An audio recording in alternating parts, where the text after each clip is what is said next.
In the name of God who created us and then redeemed us and now sustains us. Won't you please be seated?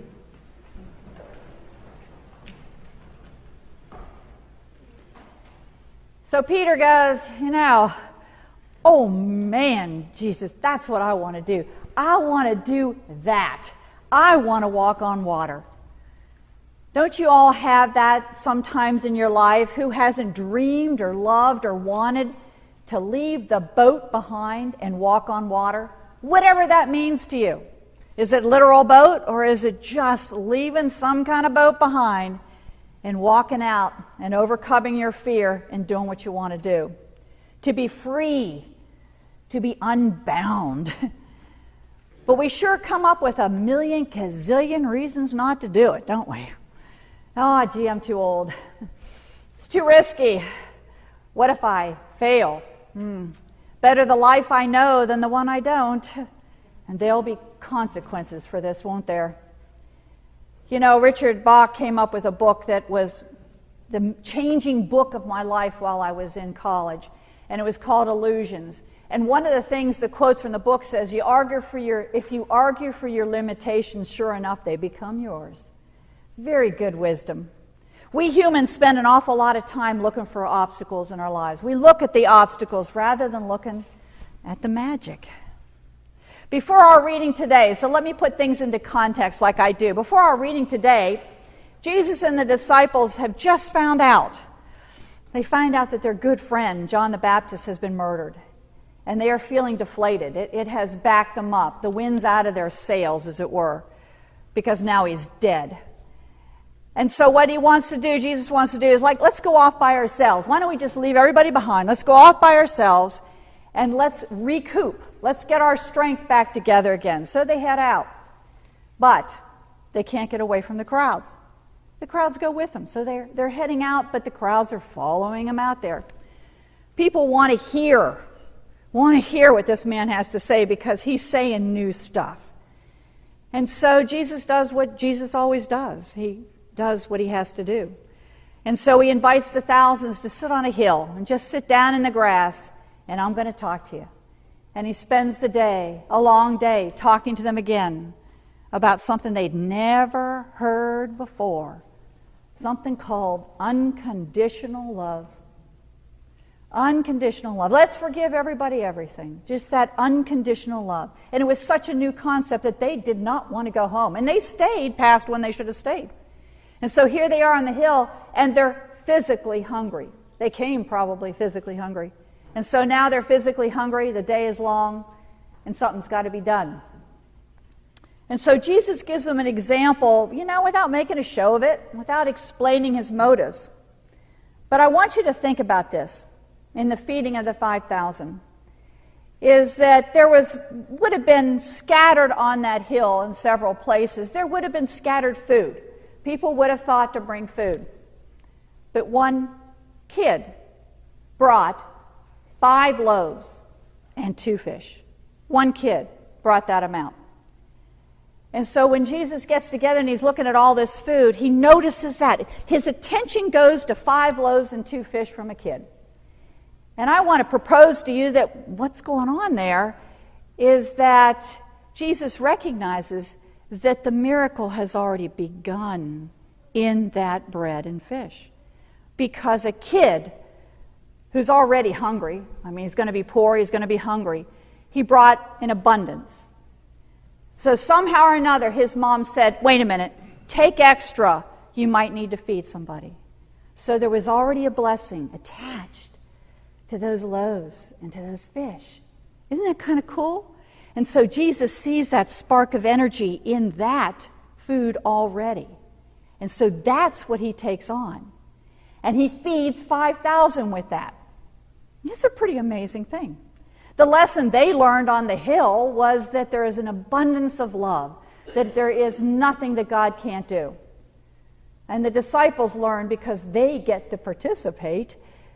And they learned that, when you get exhausted and you feel deflated, one really good way of overcoming that, one really brilliant way of overcoming that, is to do something for somebody else, because it'll regenerate you. Our reading today picks up with now that's just happened. Okay, that's just happened. And it says, and then Jesus puts them into the boat. In some translations it uses the word compels. He says, get in the boat and get gone. And he sends the disciples off. And they don't want to leave without him. But he said, no, you got to go. And in John's version of this, the reason why he compels them to go is because the crowd is like anxious. The crowd wants to kind of talk about making him king. So there's this crowd energy going on. And here at last was somebody powerful enough to feed us, and we're hungry, so somebody is going to feed us, and then also somebody that could possibly overturn the Roman Empire. I mean, this guy's really cool. So there's actually a bit of a potential mob thing going on. A situation that might be actually expanded or uncomplicated by the disciples. And so Jesus compels them to go. He says, get in, get out, go. And then Jesus turns around and does that little cool thing he does. He slips through the crowds and he gets to the top of the hill without them knowing it. I love that little thing that he does. So there he is sitting on the top of the mountain, looking down. The crowd's beginning to disperse. They're going their way. You can see the disciples heading out into the water. And he starts to do this reflection as he always does. He goes off to be alone. And he starts reflecting and he's saying, now, why did I come here? Let's remind myself, like he did in the temptation right after the baptism. He says, let me remember why I'm here. Let me keep myself grounded. He says, I am not here to overthrow governments. That's not what I'm doing here. And he says, the greatest gift that I can give another human being, the greatest gift that he could give another human being was to live a life that modeled how to live in peace, how to not fear, how to do for others, how to be how we were created to be. That was the gift he brought to us. That was what he was supposed to be here to do. And he was supposed to teach that to others and model it and live it, because then we're supposed to model it and live it and be it for others. It's supposed to go on. And that's a pretty big thing he was here to do, so he needs to keep doing that. The story continues that the boat gets caught up in this storm. And the guys are thinking, I bet they're sitting in that boat going, now where's Jesus when you need him? Where is he now? He's not even with us. And the disciples and we have to learn that those stormy nights and even our bright days are just part of life. It's just the way it is. It's not God's job to rescue us from the storms. No matter how hard we pray, it's not the job to be rescued. But I want you to listen closely, because God offers something to you in any storm that you're in, is the opportunity to grow smarter, to gain wisdom, to be something more than you were before, so that you can turn around and help others with that wisdom. As the night went on, Jesus skips a little protocol of getting into a boat and walks on the water to get out to his friends. And Peter gets all excited, like I said, and says, oh, Jesus, I want to do that. That's what I want to do. And Jesus says, well, come on, let's do it. And so Peter goes out. But it's tougher than he thought, right? Not the initial stepping out. That's not what's tougher than he thought. He stepped out. He did it just fine. And not the walking on water. That's not what's tougher. What was tough was not getting scared. He got scared. That's what's tougher. It's easy to walk in faith when everything's just fine. When everything's going just fine, you're just the best Christian you could ever be. That's an easy time. Everyone can do that when everything's okay. But Peter starts to notice, there's a little bit of lapping on the water on my shoes, and there's a storm circling all around me, and he takes his focus off his destination, and he begins to sink. Haven't we all been there? Peter and you and I would do better in our lives if we could just learn that we have the strength for the inevitable storms. But there's a little caveat that I have to mention there. You have the strength for the storms, but you get the strength to survive storms by surviving previous storms. You got to go through it yourself. We all have those storms. It's what you do with that information. It's what you do to get out of that storm that makes you better prepared for the next one, because there will be a next one. You know? And we can't rescue people. Everybody's got to go through their own storm. The only thing we can do is to say, you're not alone. You're not alone. I'm in this with you. That's the gift we can give to other people. In our story, the disciples just experienced the greatest high of their life. They got to do a miracle with Jesus. They were personally involved. They got to do that distribution. They got to do it all. And I pray that you each have something in your life that you would say, you had a miracle. Because those are the things that keep us going when times get tough, as we can look back on that event and remember that you can get through anything because you have had your miracle too. Back to our story. Here comes Jesus, hours later. Just hours later after doing this huge miracle, okay? It hasn't been but a couple hours. And it says, they saw him and they were afraid. Oh my goodness. They went into total fear mode.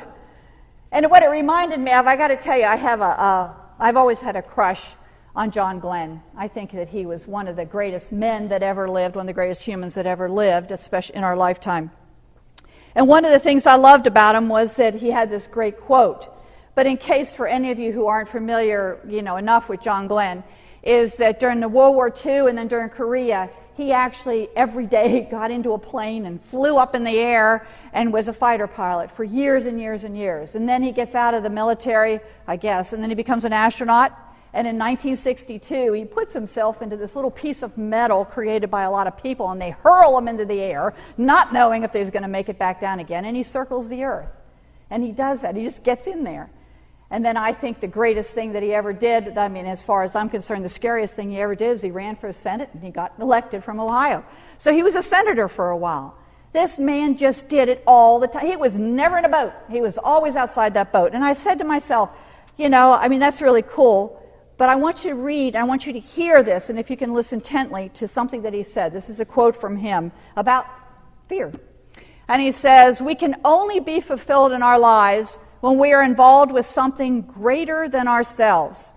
If we keep our focus on something greater, we can overcome any fear. Just keep your focus on the greater. It is wise for us to remember that everyone, John Glenn, the disciples, the person in the grocery line next to you, everybody you meet is in a state of fear. It's just the level of intensity that varies. And I invite you, if you could keep that in your focus, to be kind to everyone. We need to give ourselves a break, that when we forget to be kind to everybody, when we forget about not going into fear mode, that's a natural thing. It's a natural thing to take your focus off.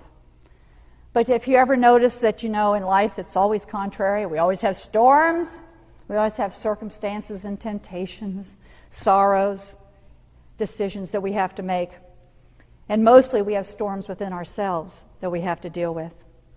This is a story about what it takes to build the trust, to build a relationship with God and with each other, that we can go out and be walking on water and doing life as we're supposed to do without taking our eyes off our destination and get all scared and drop out, and just learn to be trusting. What's it going to take for each of us to get there? Einstein has this saying, and he said, there's only two ways to live your life, as if nothing is a miracle, or as if everything is a miracle. Jesus comes to us through our stormy seas of life with his hands outstretched and an understanding, loving voice. I can just hear that voice. And it says, when are you going to realize that just waking up in the morning was the miracle?